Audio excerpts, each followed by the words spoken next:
One day, Little Fox had a fight with a friend. He felt hurt and angry, so he hid in a cave. Tears ran down his face. But then, something magical happened. For every tear he dropped, one tiny colorful raindrop fell outside. Little Fox paused his crying.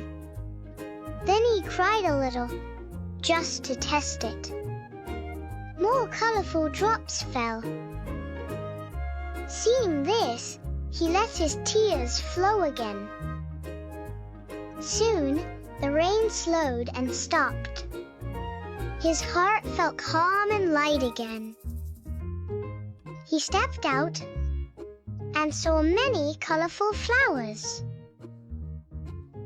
Sad tears can grow pretty flowers too. Like and follow.